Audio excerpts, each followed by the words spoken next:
Allah itu ada di atas langit.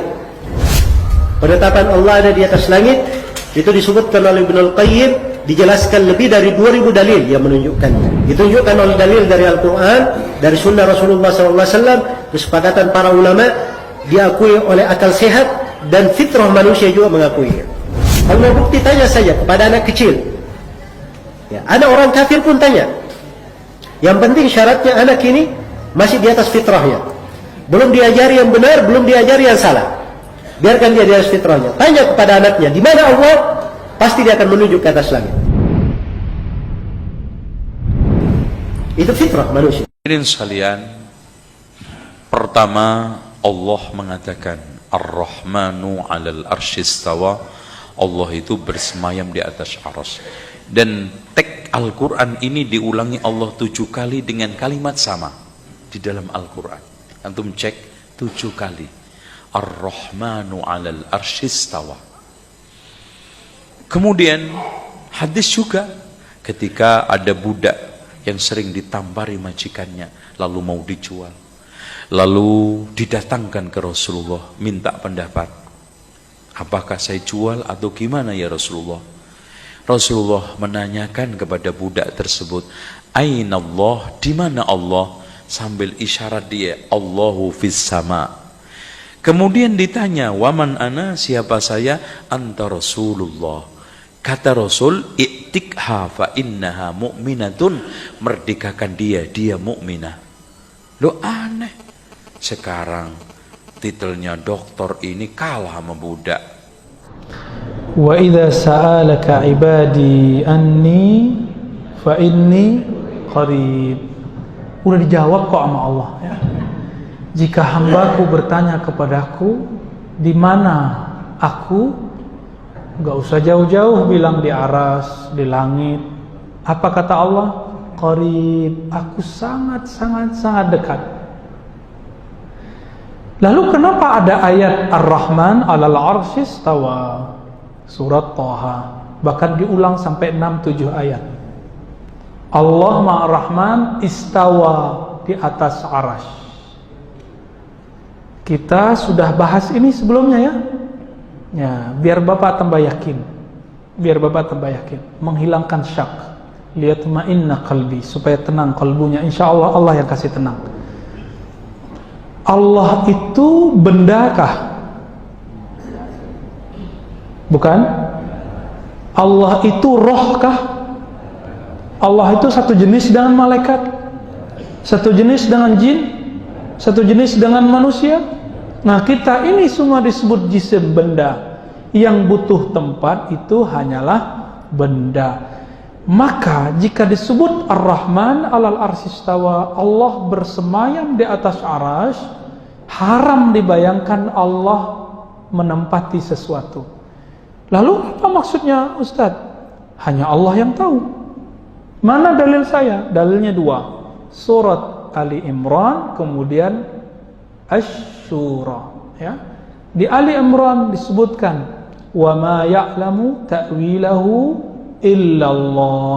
Tidak tahu takwilnya, penjelasannya kecuali hanya Allah. Ciri-ciri orang yang menyimpang akidahnya, meskipun menyebut dirinya Ahlus Sunnah, coba-coba mendetailkan makna istawa, menyimpang langsung akidahnya. Di kalbunya ada zaigh. Zaigh itu al-muyul ila dhalal, kecenderungan kepada penyimpangan dan kesesatan.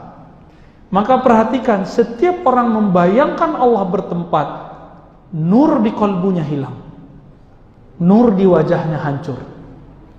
Kenapa? Pikirannya seharusnya tidak memikirkan itu. Maka ulama kita menyimpulkan walasna mukallafina bihaza. Kita tidak ditaklif, dibebani untuk memahami ayat ini, karena ini termasuk ayat yang mutasyabihat, yang tahu hanya Allah. Saya mau tanya, langit kedua di mana? Bumi bulat atau datar? Benar bulat. Nggak tahu juga kan? Kemana-mana kita pergi datar kok. Tapi di foto sama NASA bulat. Nah, bingung kita. Bumi aja nggak tahu bulat sama datar. Langit kedua aja nggak tahu, apalagi yang ketiga, apalagi langit keempat, terus langit ketujuh, apalagi aras. Aras itu Allah sebut Rabbul Arsyil Azim, aras yang besar meliputi semua langit dan bumi. Memikirkan dunia sekitar pun kita pusing, apalagi memikirkan tempat yang Allah sebut azim, besar. Besar menurut saya paling sebesar apa sih? Kalau besar menurut anak kecil ya paling segitu doang. Besar menurut Allah kita tidak bisa bayangkan. Maka Imam Syafi'i, Imam Ahmad, Imam Malik menjawab, apa makna istawa? Ala ma aradahu Allah wa rasuluhu. Yang tahu maknanya hanyalah sesuai dengan yang Allah maksud dan Rasul maksud. Yang Allah maksud mengenai istawa siapa yang tahu? Gak tahu. Kita nggak tahu, kita cuma dapat ayatnya. Gak usah jauh-jauh. Di mana roh Bapak? Yas'alunaka 'anir ruh, mereka bertanya kepadamu mengenai hakikat ruh. Ruh itu di mana? Hubungannya bagaimana dengan badan? Karena ada orang dipotong tangannya hidup, masih hidup. Dicangkok jantungnya masih hidup. Cangkok otaknya masih hidup. Terus roh itu di mana? Kita aja sampai hari ini tidak tahu roh di mana. Profesor kedokteran sampai hari ini nggak tahu roh di mana. Bahkan mereka nggak percaya ada roh. Ya. Roh aja nggak tahu di mana, apalagi pencipta roh. Jadi pertanyaan aina Allah, di mana Allah? Kita lihat, ini hadis kan kita sudah bahas di tempat lain lebih dari 3 kali Pak. Kita pertegas di sini. Hadis aina Allah, di mana Allah? Hadis itu ditanyakan oleh Nabi ke perempuan yang IQ-nya rendah. Dia budak perempuan yang gak becus ngurus peternakan tuannya, namanya Ibnul Hakam. Ibnul Hakam kesal dengan budak perempuan ini, maka dibawa ke Nabi, ditanyakan, ya Rasulullah, in ra'aitaha mu'minah fa'atiqah. Jika engkau memandangnya, menilainya mukmin, aku akan memerdekakannya. Lalu Nabi tanya, riwayatnya ada banyak macam. Pertama, aina Allah, di mana Allah? Di langit. Di riwayat kedua gimana? Bukan di mana Allah. Atashhadina alla ilaha illallah. Di mana Allah? Bukan. Tapi apakah kamu bersaksi tiada yang disembah selain Allah? Lalu dia mengatakan asyhadu alla ilaha illallah. Saya mau tanya Pak, kalau ada non muslim mengatakan Allah di langit, dia langsung masuk Islam nggak? Langsung mu'alaf nggak? Kapan orang itu disebut muslim? Bersyahadat. Atas dasar ini, maka hadis aina Allah harus dijelaskan dengan hadis yang kedua, atas hadina alla ilaha illallah. Sebanyak itu hadis, kok sibuknya mah hadis aina Allah? Di mana Allah? Nggak ada kerjaan. Ya? Nggak ada kerjaan. Bolehkah menanyakan aina Allah? Bagi ulama yang memandang hadis ini sahih, sebagian mereka membolehkannya. Namun dalam ilmu akidah, setelah dibandingkan dengan ayat yang jelas lebih sahih daripada hadis ini, laisa kamitslihi syai', tiada yang menyerupainya sesuatu pun. Jika sesuatu selain Allah bertempat, maka Allah tidak bertempat. Maka saya meyakini Allah bersemayam di atas aras tanpa membutuhkannya sebagai tempat. Apa maknanya? Hanya Allah dan Rasulnya yang tahu. Siapa yang coba-coba cari maknanya, zaigh, di kalbunya ada kesesatan. Lalu kalau ditakwil dengan arti menguasai bagaimana? Itu bab. Kita nggak mau bahas malam ini. Ya, Bapak udah ketawa, udah tahu beliau ya. Jadi bolehkah meyakini Allah di atas? Enggak. Kenapa Imam Ibn Taimiyah masuk penjara? Bapak tahu? Karena dia meyakini Allah bertempat di atas bizatihi, dengan zatnya. Masuk penjara. Karena berbahaya. Di zamannya Imam Ibn Taimiyah masuk penjara karena berbahaya bagi orang awam. Tapi gimana lagi, kitab-kitabnya tersebar hari ini. Oke, bagian akhir. Coba bandingkan. Jika Bapak masih ragu, Ar-Rahman 'alal 'arsy istawa, Allah bersama di atas aras. Satu. Kan ada lagi ayat. Wa huwa ma'akum ainama kuntum, dia bersamamu dimanapun kamu berada. Ayat-ayat ini bukan untuk dipikirkan. Ada lagi fa aina matwallu fasamma wajhullah. Kemanapun kamu mandang di situ ada wajah Allah. Kalau sudah lolos bab pertama, Allah bukan benda, Allah bukan roh, Allah bukan seperti yang kita lihat itu, maka Bapak sudah lolos ya. Kalau sudah lolos, jika dia bukan benda, maka dia tidak butuh apa yang dibutuhkan benda. Bayangkan sekarang Al-Quran tapi nggak ada tempatnya, mushaf tapi nggak ada tempatnya. Bisa bayangin? Bayangkan diri saya sekarang Ar-Razi duduk tapi tidak bertempat. Bisa nggak? Nggak bisa. Kenapa? Saya benda, Allah bukan benda. Imam Ibnu Taimiyah terjebak dengan logikanya sendiri karena beliau mengharamkan falsafah, mengharamkan ilmu mantik. Tidak semua ilmu mantik dan falsafah itu haram. Ada yang haram. Imam Ghazali sudah tulis 3 hal, selebihnya boleh. Imam Ghazali sudah tulis Al-Munqiz minadh Dhalal, kemudian Tahafut Falasifah, 2 kitab ini. Silakan dibaca, sudah ada terjemahannya. Imam Ibnu Taimiyah menghantam filsafat semua dan dia tulis kitab judulnya Ar-Raddu 'alal Mantiqiyyin.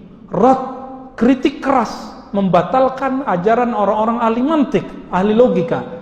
Maka dia buat teori baru dan teorinya itu yang membuat dia terpenjara dalam pikirannya sendiri. Imam Ibnu Taimiyah dengan segala kecerdasannya dalam ilmu hadis dan fikih, ternyata beliau terjebak dengan logikanya. Apa kata beliau? Mana mungkin Allah itu tidak bertempat? Karena kita tidak bisa bayangkan sesuatu tidak bertempat. Terjebak nggak? Terjebak. Kenapa? Itulah akibat mengharamkan ilmu mantik. Maka Imam Ghazali mengatakan, orang yang nggak kenal ilmu mantik, fala yusaqu bi'ilmih, tidak dipercaya ilmunya. Oh, dijawab lagi. Imam Ghazali itu kan dikritik sama muridnya. Dia ingin memuntahkan filsafat tapi kemudian tidak bisa keluar. Kenapa? Sudah mendarah daging, meracuni tubuhnya. Itu yang ngomong kan belum tahu Imam Ghazali sudah tobat. Ya? Imam Ghazali kan sudah kasih buku. Judulnya Al-Munqiz minadh Dhalal. Kita khatam 5 kali Pak buku ini. Pengen tahu Ghazali itu siapa sih? Ternyata beliau sudah melewati filsafat, ilmu kalam, kebatinan sampai menjadi seorang sufi. Dan beliau nulis buku itu supaya orang tidak terjebak kepada logikanya atau ilmu kebatinannya atau filsafatnya. Maka beliau kasih rumus-rumus. Dalam ilmu akidah ini yang pantas dipelajari, ini yang tidak. Dalam ilmu filsafat ini yang boleh, ini yang tidak. Dalam ilmu rohani ini yang boleh, ini yang tidak. Dalam ilmu tasawuf ini yang bid'ah, ini yang tidak. Beliau sudah kasih rule yang sangat bagus. Tiba-tiba Imam Ghazali sekarang dikatakan oleh salah satu orang yang tidak punya adab, bakar kitab Imam Ghazali Ihya Ulumuddin. Kata dia, ya, dia nggak tahu kitab Ihya Ulumuddin itu walaupun ada 300 hadis palsu, masih tersisa hadis sahih, hasan dan dhaif 4.300 lebih. 4.300 lebih banyak dari jumlah hadis yang ada dalam sunan yang ke-6, Sunan Ibnu Majah. Berarti dia nggak baca Ihya Ulumuddin dari awal sampai akhir, ya, ngoceh tapi nggak tahu ilmunya. Imam Ghazali sendiri mengatakan bid'ati fil hadis muzjah, kemampuanku dalam hadis standar, tapi standarnya dia satu buku hadisnya 5 ribuan. 5 ribuan Pak, walaupun kemudian ada hadis dhaifnya, kan masih tersisa banyak. Nah, orang-orang yang begini sekarang kayaknya dia udah baca semua gitu ya kitab-kitab itu, ternyata enggak. Imam kritikus terhadap Imam Ghazali itu ada yang punya otoritas, namanya Ibnul Jauzi, imam ahli hadis palsu. Beliau keluarkan hadis-hadis palsu, lalu beliau ringkas kitab itu, judul kitabnya Minhajul Qasidin. Diikhtisar lagi oleh kakek guru Ibnu Taimiyah. Ibnu Taimiyah punya guru, gurunya punya guru, namanya Ibnu Qudamah Al-Maqdisi. Namanya Mukhtasar Minhajul Qasidin. Imam-imam salafi pakai kitab itu. Kok dia bilang bakar kitab itu? Ya, nggak tahu sejarah ini orang. Di mana keberadaan Allah itu, Pak Ustaz?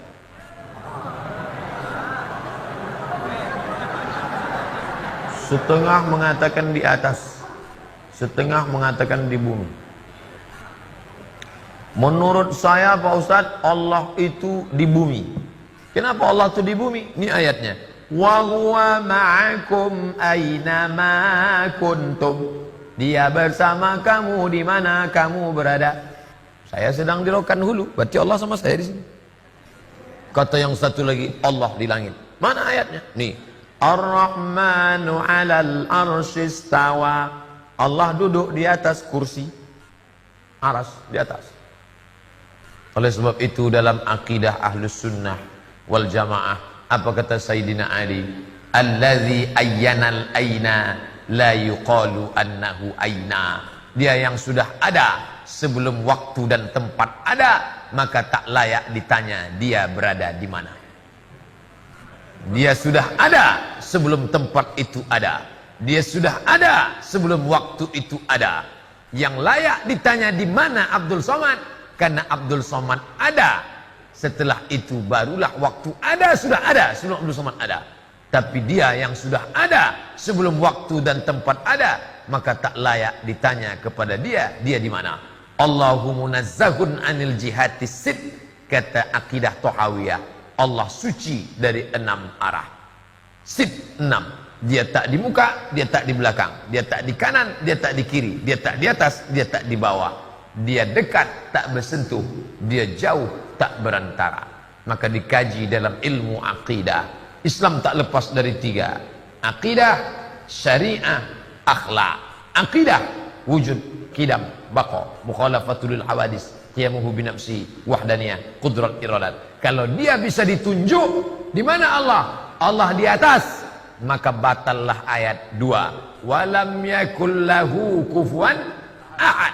Dia tak setara dengan apapun. Kalau bisa dia ditunjuk Allah di atas, berarti sama dengan lampu di atas. Bapak Ibu yang dimuliakan Allah.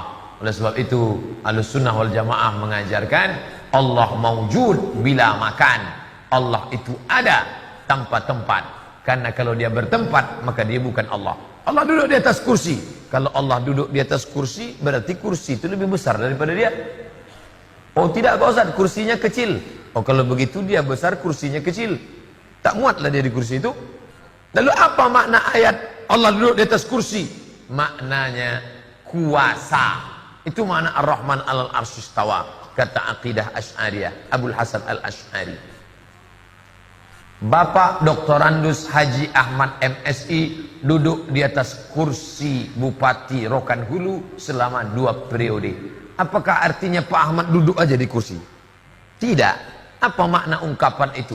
Bapak Dr. Randus Haji Ahmad MSI duduk di atas kursi Bupati Rokan Hulu selama 2 periode. Artinya duduk di atas kursi itu artinya istiqlal, berkuasa. Itu maknanya. Jangan dikatakan Allah duduk di atas kursi. Kalau Allah duduk di atas kursi, maka menyamakan Allah dengan makhluk. Orang yang menyamakan dengan Allah dengan makhluk namanya mujassimah, jisim, berbentuk, bertubuh, berfisik. Nauzubillah.